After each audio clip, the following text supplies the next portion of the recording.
તો ગુજરાત સહિત સુરતમાં હીટવેવની અસર જોવા મળી રહી છે। સુરત એસટી ડિવિઝને ઓઆરએસ પેકેટની માંગ કરી છે।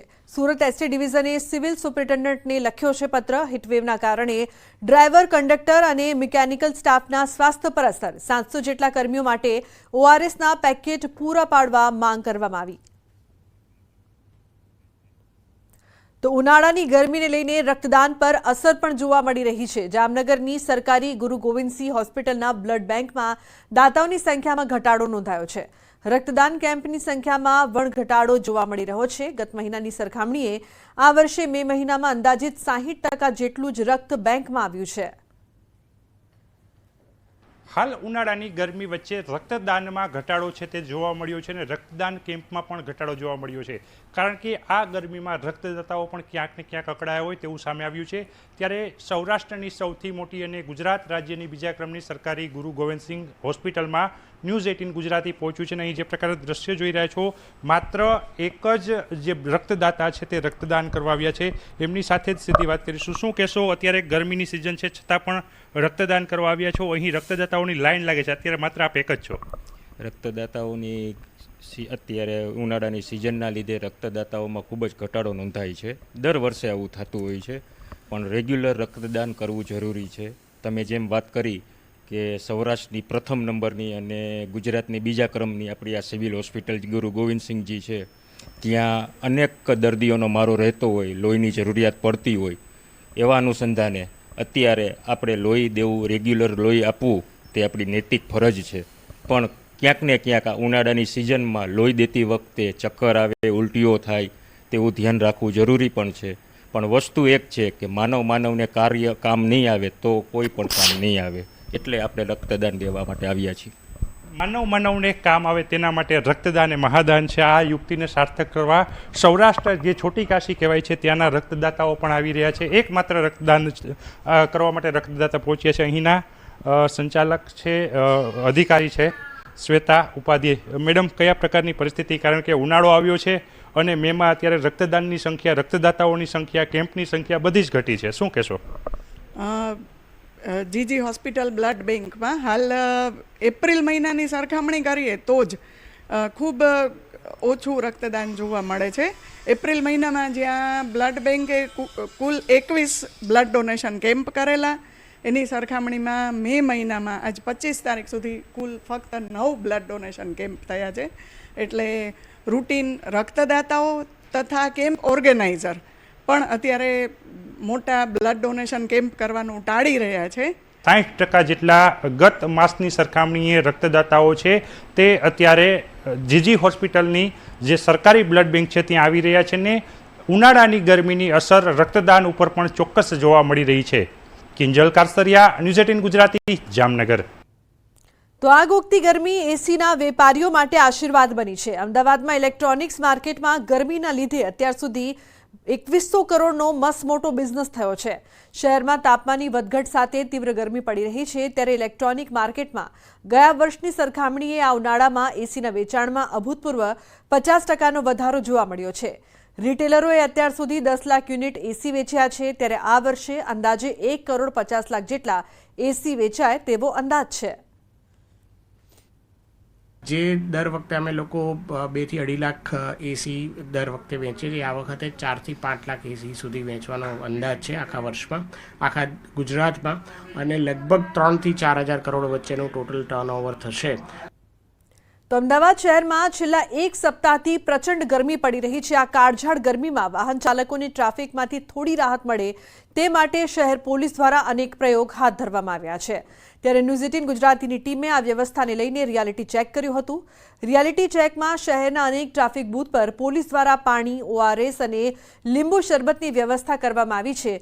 તો સાથોસાથ આ વર્ષે અમદાવાદ પોલીસે પ્રાયોગિક ધોરણે 4 અલગ અલગ જગ્યા ગ્રીન નેટ લગાવી છે, જેનાથી 4 રસ્તા પર ઊભા રહેતા વાહન ચાલકોને ગરમીથી થોડી રાહત મળે। 45 ડિગ્રી તાપમાન વચ્ચે પોલીસ જવાનો પણ ટ્રાફિકની સાથે સાથે પોતાની ચિંતા કરતા જોવા મળ્યા હતા। રાજ્યભરમાં જે રીતે છેલ્લા 3 દિવસથી કાળઝાળ ગરમી પડી રહી છે અને તેને જ પગલે અમદાવાદની શહેર પોલીસ જે છે તે રસ્તા ઉપર હોય છે, ક્યાંક ટ્રાફિક પોલીસ હોય તો શહેર પોલીસ જે છે તે પોતાની કામગીરી કરતી હોય છે, ત્યારે કેવા ધોમધકતા તડકામાં તેમની કામગીરી કરવી પડે છે આ બાબતનું રિયાલિટી ચેક કરવા માટે ન્યૂઝ 18ની ટીમ જે છે તે અમદાવાદ શહેરમાં ફરી અલગ અલગ જગ્યાઓ પર ફરી જે દ્રશ્યો આપને જોવા મળી રહ્યા છે તે તથ્ય છે કે છેલ્લા 46 થી 47 ડિગ્રીમાં પણ ટ્રાફિક પોલીસ જે છે તે અલગ અલગ જંકશનો ઉપર ઊભા રહે છે, ત્યાં ટ્રાફિક મેનેજમેન્ટ કરાવે છે, પરંતુ ક્યાંક લોકો જે છે કોર્પોરેશન પણ કહી રહ્યું છે કે આવી ગરમીમાં કોઈ પણ કર્મચારી જે છે તે કામ ન કરે, 12 થી 5 જે છે તે તેમને આરામ આપવામાં આવે, પરંતુ અહીંયા પોતાના પૈસે તેઓ વ્યવસ્થા કરે છે, તે પછી પાણીની વ્યવસ્થા હોય કે પછી ORSની ટ્રાફિક પોલીસ દ્વારા પણ તેમને મદદરૂપ થવામાં આવે છે। તમામ જગ્યા આપ દ્રશ્યો જોઈ શકો છો, અત્યારે હાલ તેઓ કાળઝાળ ગરમીથી ત્રસ્ત હોવાથી 4 રસ્તા ઉપર ઊભા રહી અને સાઈડમાં જઈ અને તેઓ ORS જે છે તે ORS પી રહ્યા છે અને લોકોને પણ ક્યાંક અવર જવર કરતા હોય તેને પીવડાવી રહ્યા છે। આપ જે દ્રશ્યો જોઈ શકો છો તેમાં સ્પષ્ટપણે દેખાય છે કે અહીંયા આગળ 3 અલગ અલગ જગ મૂકવામાં આવ્યા છે, જેમાંથી એક શરબતનો જગ મૂકવામાં આવ્યો છે, જ્યારે અન્ય 2 જગ જે છે તે પાણી માટે મૂકવામાં આવ્યા છે, જેથી કરી ટ્રાફિક મેનેજમેન્ટ કરાવતી પોલીસ જે છે તેમને ક્યાંક હીટવેવ અથવા તો હીટસ્ટ્રોકની અસર ના થાય તે માટેની પૂરતી તકેદારી જે છે તે ઉચ્ચ અધિકારીઓ દ્વારા પણ રાખવામાં આવી રહી છે। કેમેરામેન નિલેશ સોસા સાથે મૌલિક દામેચા, ન્યૂઝ 18 ગુજરાતી, અમદાવાદ। આ હીટવેવ જે ચાલી રહ્યો છે એને ધ્યાનમાં રાખી અને માનનીય police commissioner Shri GS Malik સાહેબ તેમજ સંયુક્ત police commissioner Shri NN Chaudhary સાહેબની સૂચનાઓ મુજબ તમામ ટ્રાફિક પોલીસના જે જવાનો છે એમને અવારનવાર બ્રીફિંગ કરી અને હાઇડ્રેટેડ રહેવા માટે જણાવ્યું છે। આ સાથે જ ઘણી બધી સેવાભાવી સંસ્થાઓ જે છે સામે આવી રહી છે, જેમની મદદથી તમામ ટ્રાફિક પોઈન્ટ પર આપણે ગ્લુકોન-ડી, ORS અને છાશ જેવા પીણા જે છે આપણે વિતરિત કરતા હોઈએ છીએ, જેથી કરીને એમને હાઇડ્રેટેડ રહેવા મદદરૂપ થાય। તો ન્યૂઝ 18 ગુજરાતની અહેવાલની ધારદાર અસર એએમસીમાં ફાયર સેફટીના અભાવના અહેવાલ બાદ જાગ્યું તંત્ર। એએમસીની ઓફિસોમાં જ ન હતા ફાયર સેફટીના સાધનો, એક્ઝિટ માટેનો બંધ દરવાજો ખોલાયો, 2 કલાકમાં એએમસીનું તંત્ર એક્શનમાં આવ્યું છે। તો ન્યૂઝ 18 ગુજરાતીના અહેવાલની ધારદાર અસર થઈ છે ફાયર સેફટીના અભાવના અહેવાલ બાદ તંત્ર જાગ્યું અને 2 કલાકમાં એએમસીનું તંત્ર એક્શન મોડમાં આવ્યું છે। ઉલ્લેખનીય છે કે ફાયર સેફટીના અભાવ હતા, જે અહેવાલ બતાડ્યા બાદ તંત્ર જાગ્યું છે। ન્યૂઝ 18 ગુજરાતીના અહેવાલની જે અસર થઈ છે, એએમસીની ઓફિસોમાં જ ફાયર સેફટીનો અભાવ જોવા મળ્યો હતો, એક્ઝિટ માટેનો બંધ દરવાજો પણ ખોલવામાં આવ્યો, જે અત્યાર સુધી બંધ હાલતમાં જ હતો। 2 કલાકની અંદર એએમસીનું તંત્ર એક્શનમાં આવ્યું, જે પ્રકારના અહેવાલ બતાવવામાં આવ્યા હતા તેની ધારદાર અસર જોવા મળી છે। ત્યારે આપ એક્સક્લુઝિવ દ્રશ્યો જોઈ રહ્યા છો, જે દરવાજો બંધ હતો આટલા સમયથી તે હવે ખોલવામાં આવ્યો છે। આ એક્ઝિટ દરવાજો છે જે ખુલ્લો હોવો જોઈએ, પરંતુ તે છેલ્લા લાંબા સમયથી બંધ હતો અને હવે તે દરવાજો ખોલવામાં આવ્યો છે।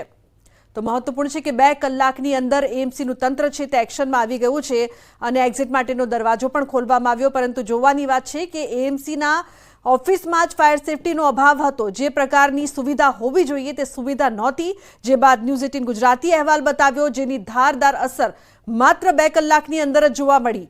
એએમસીમાં ફાયર સેફટીના અભાવના અહેવાલ બાદ તંત્ર મોડે પરંતુ જાગ્યું અને એએમસીની ઓફિસોમાં જે ફાયર સેફટીના સાધનો નહોતા, એક્ઝિટ માટેનો દરવાજો બંધ હતો તે પણ ખોલવામાં આવ્યો। 2 કલાકની અંદર ત્વરિત એક્શન મોડમાં એએમસીનું તંત્ર આવી ગયું હતું। દ્રશ્યોમાં આપ જોઈ શકો છો કે જે અહેવાલમાં બતાવવામાં આવ્યું હતું કે એક્ઝિટનો જે દરવાજો છે તે બંધ હાલતમાં હતો। કોઈ દિવસ જો આગ લાગવાની ઘટના થાય અને ત્યાંથી જવું હોય તો તે દરવાજો બંધ હોય તો લોકો શું કરે, પરંતુ આ અહેવાલ બતાવ્યા બાદ 2 કલાકની અંદર તંત્ર એક્શનમાં। ન્યૂઝ 18એ એએમસીનો અહેવાલ પ્રસારિત કર્યો અને તેને લઈને તાબડતોબ તમામ કાર્યવાહી કરવામાં આવી છે। ખુદ એએમસીના જે ચેરમેન છે, સ્ટેન્ડિંગ કમિટી ચેરમેન દેવાંગ દાણીએ આદેશ આપ્યા અને તમામ જે એક્ઝિટ ગેટ છે તે ખોલવા માટે કડક સૂચના આપે છે। તો સાથે જ જે પણ બિલ્ડિંગોની અંદર અલગ અલગ જે કહી શકાય કે વાયરને લઈને જે પ્રશ્નો હતા તેને પણ તાકીદે તેને સુધારવા માટેની પણ સૂચના આપે છે। જોઈ શકો છો ન્યૂઝ 18 લાઈવ બતાવી રહી છે કે કઈ રીતે આ તમામ જે ગેટ ખુલી રહ્યા છે, કારણ કે અનેક લોકો અહીં અવર જવર કરતા હોય છે, તેના માટે આ તમામ ગેટ છે જે 3rd ફ્લોર હોય, 2nd ફ્લોર છે, 4th ફ્લોર છે, તમામ જગ્યાએ આ ગેટ છે તો ઓપન કરે છે। આપ જોઈ શકો છો કે હવે આ ફાયરના સાધનો અહીં દેખાશે એ પ્રકારની સ્થિતિ છે। આખો એક્ઝિટ જે પાછળની જે બિહાઇન્ડ જે કહી શકાય કે પાછળનો જે ભાગ છે તે આ સીડી છે, અહીંથી કદાચ તમે એક્ઝિટ પણ થઈ શકો એ પ્રકારની હવે આ વ્યવસ્થા થઈ ગઈ છે। ન્યૂઝ 18ના એક જાગૃત પત્રકાર તરીકે આપણે અહેવાલ બતાવ્યો હતો કે લોકો છે જે અહીં હરદારો આવી રહ્યા છે તેને સરળતા પડે અને ખાસ કરીને જે અધિકારીઓ રહી રહ્યા છે, અધિકારીઓ જ્યાં બેસી રહ્યા છે જે ઓફિસની અંદર, એ તમામ જે આ જે ગેટ છે, આ દરવાજાઓ છે, ખોલી ગયા છે અને ખંભાતી તાળા છે હવે અહીંથી તૂટી ગયા છે, એટલે નીકળી ગયા છે ખંભાતી તાળા. લોકો હવે સરળતાથી અવર જવર કરશે. એટલે ન્યૂઝ 18ના અહેવાલનો પડઘો પડ્યો છે, ઇમ્પેક્ટ પડી છે. ઇમ્પેક્ટના કારણે જ તમામ જે દરવાજાઓ છે તે હાલ ખોલવાના આદેશ અહીં અપાયા છે અને સાથે જ જે પણ ફાયરના સાધનો નથી તેને પૂર્તિ કરવા માટેની અહીં પણ સૂચના અપાઈ છે. કેમેરામેન પંકજ મકવાણા સાથે પ્રણવ પટેલ, ન્યૂઝ 18 અમદાવાદ. તો જે પ્રકારથી અસર જોવા મળી, અહેવાલ પહેલાના દ્રશ્યો આપ જોઈ શકો છો કે જે એક્ઝિટ ગેટ હતું તે બંધ હાલતમાં હતું અને અહેવાલ દર્શાવ્યા બાદ આ જે ગેટ છે, જેને એક્ઝિટ ગેટ કહેવામાં આવે છે, તે ખોલવામાં આવ્યું છે. તે તો ફાયર સેફટીના અભાવના અહેવાલ બાદ તંત્ર જાગ્યું છે. એએમસીની ઓફિસોમાં જ ન હતા ફાયર સેફટીના સાધનો. મહત્વપૂર્ણ જાણકારી જે પ્રકારથી પ્રાપ્ત થઈ રહી છે, દેવાંગ દાણીએ ન્યૂઝ 18ને અભિનંદન આપ્યા છે. ન્યૂઝ 18ના અહેવાલ બાદ એક્ઝિટ ગેટ ખોલવામાં આવ્યા, સાથે અભિનંદન પણ પાઠવવામાં આવ્યા. જે પણ ખામી હોય તેનો અમલ થશે તેવું પણ નિવેદન આપવામાં આવ્યું છે. કોર્પોરેશને લીધી ન્યૂઝ 18ના અહેવાલની નોંધ. તો દેવાંગ દાણીએ ન્યૂઝ 18ને અભિનંદન આપ્યા.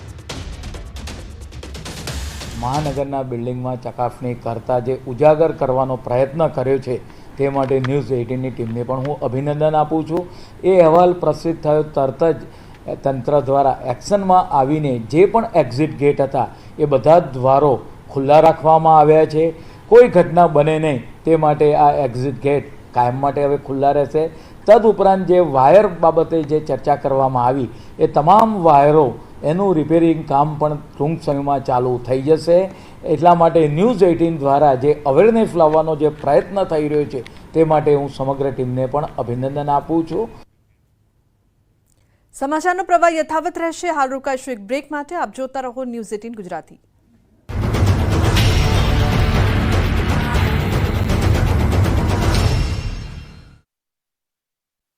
આપને આજ્ઞા ખોટી પડી હતી. અગ્નિ સંસ્કાર માટે મૃતદેહો વેઇટિંગમાં રહ્યા હતા. એટલા કરુણ દ્રશ્યો સામે આવ્યા કે જાણે મૃતદેહોના અગ્નિ સંસ્કાર કરીને સ્મશાન પણ રડતું હોય તેવું લાગતું હતું. જાણે આખું રાજકોટ હિબકે ચડ્યું હોય તેવા દ્રશ્યો સામે આવ્યા. રામનાથપરા સ્મશાનમાં મહિલાઓ હિબકે ચડી પોતાના બહાલ સોયાને ખોનારી માતા બહેનોને ધ્રુસકે ધ્રુસકે રડતા જોઈ સૌ કોઈની આંખો નમ થઈ ગઈ હતી. મૃત્યુ પામેલા લોકોના પરિવારજનોનું હૈયાફાટ રુદન જોઈ દરેકની આંખો ભીંજાઈ જાય તેવો માહોલ રાજકોટના રામનાથપરા સ્મશાનમાં જોવા મળ્યો. તો ગેમ ઝોનમાં નોકરી કરતા સુનિલભાઈ સિદ્ધપુરાના મૃતદેહને પરિવારજનોને સોંપાતા પરિવાર તૂટી ગયો હતો. સુનિલભાઈ 15 દિવસ પહેલા નોકરી પર લાગ્યા હતા. પોતે અન્ય લોકોને બચાવવા અંદર રહ્યા અને પોતે મોતને ભેટ્યા હતા. તો ઉપલેટાના રહેવાસી સ્મિત વાળા નામના 23 વર્ષીય યુવાનનો મૃતદેહ સોંપાયો. મૃતદેહ ઉપલેટા લઈ જઈ શકાય તેવી સ્થિતિમાં ન હોવાથી રાજકોટમાં જ અંતિમ સંસ્કાર કરવામાં આવ્યા. આ દરમિયાન પરિવારજનો હિબકે ચઢ્યા. સ્મશાન ખાતે પણ રોકકળના દ્રશ્યો જોવા મળ્યા. તો ગોંડલના સત્યપાલસિંહ જાડેજાના ડીએનએ સેમ્પલ મેચ થયા. વહેલી સવારે મૃતદેહને પરિવારજનોને સોંપાયો. સત્યપાલસિંહ જાડેજાની અંતિમ યાત્રા નીકળી. ભરી આંખે મોટી સંખ્યામાં લોકો જોડાયા. નાના પુત્રના અવસાનથી પરિવારમાં ભારે આક્રંદ છવાયો. રાજકોટ અગ્નિકાંડ મામલે ગુજરાત હાઈકોર્ટ લાલઘુમ છે. ત્યારે આ મામલે હાઈકોર્ટે રાજ્ય સરકારની ઝાટકણી કાઢી છે. ગેમ ઝોનમાં થયેલ અગ્નિકાંડમાં 32 લોકોના મૃત્યુ થયા છે. ત્યારે આ મામલે હાઈકોર્ટે કહ્યું કે તે હત્યાથી ઓછું નથી. હાઈકોર્ટે કહ્યું કે નિયમોનું પાલન કરવામાં વિભાગ નિષ્ફળ નીવડ્યું છે. અમને હવે રાજ્ય સરકાર અને તંત્ર પર જરાય પણ ભરોસો નથી. હાઈકોર્ટે રાજકોટ મહાનગરપાલિકાને પણ ખખડાવી છે. હાઈકોર્ટે રાજકોટ મનપાની ઝાટકણી કાઢી અને મનપાની કામગીરી પર સવાલ ઉઠાવ્યા. કહ્યું આવડું મોટું સ્ટ્રક્ચર ઊભું થઈ ગયું છતાં પણ કોઈને કેમ ન દેખાયું. 3 વર્ષ સ્ટ્રક્ચર બનવા છતાં કેમ પગલાં ન લેવામાં આવ્યા. વધુમાં હાઈકોર્ટે ટકોર કરતા કહ્યું કે ફાયર એનઓસી નહીં હોય ત્યાં સુધી ગેમ ઝોન ચાલુ નહીં કરી શકાય. તો આ નિયમનું પાલન રાજકોટમાં કેમ નથી થયું? તપાસમાં એ પણ ખુલાસો થયો કે ગેમ ઝોનમાં કોઈ મંજૂરી લેવામાં આવી ન હતી. જે 2 અલગ અલગ પાર્ટી પ્લોટમાં ચાલતા હતા. આશુતોષ પાર્ટી પ્લોટ અને જીએસ પાર્ટી પ્લોટ ભેગા કરીને બનાવ્યું હતું. બંને પાર્ટી પ્લોટના માલિકો ગેમિંગ ઝોનમાં પાર્ટનર હતા. અગ્નિકાંડને લઈ મહેસૂલ અને ગૃહ વિભાગ દ્વારા નવી ગાઈડલાઈન બનાવવામાં આવશે. રાઈડ તૂટવી કે પછી આગ જેવી ઘટનાઓને રોકવા માટે આગામી સમયમાં નવી ગાઈડલાઈન જાહેર કરવામાં આવશે. જેમાં કલેક્ટર અને પોલીસ કમિશનર હેઠળ પરવાનગી મળશે. સમગ્ર મામલે એસઆઈટીની રચના કરી 72 કલાકમાં જ અહેવાલ માંગવામાં આવ્યો. રાજકોટમાં આગકાંડને 3 દિવસ થઈ ગયા છતાં હજુ અનેક પરિવારોને તેના કાળજાના કટકાના મૃતદેહ મળ્યા નથી. ત્રણ દિવસથી મૃતકોના પરિવારજનો સિવિલ હોસ્પિટલમાં મૃતદેહ મળે તેની રાહ જોઈને બેઠા છે. સિવિલ હોસ્પિટલ બહાર પોતાના ગુજરી ગયેલા સ્વજનોની જાણકારી માટે તળવળી રહ્યા છે અને તંત્ર પર રોષ ઠાલવી રહ્યા છે. હવે લોકોની ધીરજ ખૂટી પડી છે. તંત્ર એટલું નિષ્ઠુર થઈ ગયું છે કે મૃતકોના પરિવારજનો સાથે પણ ઉદ્ધતાઈભર્યું વર્તન કરી રહ્યું છે. પરિવારજનો 3 દિવસથી પરેશાન છે. પરિવારજનોએ સંયમ ગુમાવ્યો છે. 3 દિવસ વીત્યા છતાં સ્વજનની ભાળ ન મળતા પરિવારજનોમાં નારાજગી જોવા મળી. જ્યારે મોટી સંખ્યામાં પરિવારજનોએ પીએમ રૂમમાં જવાની માંગ પણ કરી. કેટલાક લોકોએ પોલીસ સાથે શાબ્દિક બોલાચાલી પણ કરી. જ્યારે સમગ્ર ઘટનાના 3 દિવસ વીત્યા છતાં પોતાના સ્વજનો માટે લોકો આક્રંદ કરી રહ્યા હતા. પોલીસ અને લોકો વચ્ચે રકઝક થઈ હતી, જેમાં મૃતકના પરિજને કહ્યું હતું કે જીવ તો લઈ લીધો, હવે મૃતદેહ તો આપી દો, અમે અહીંયા.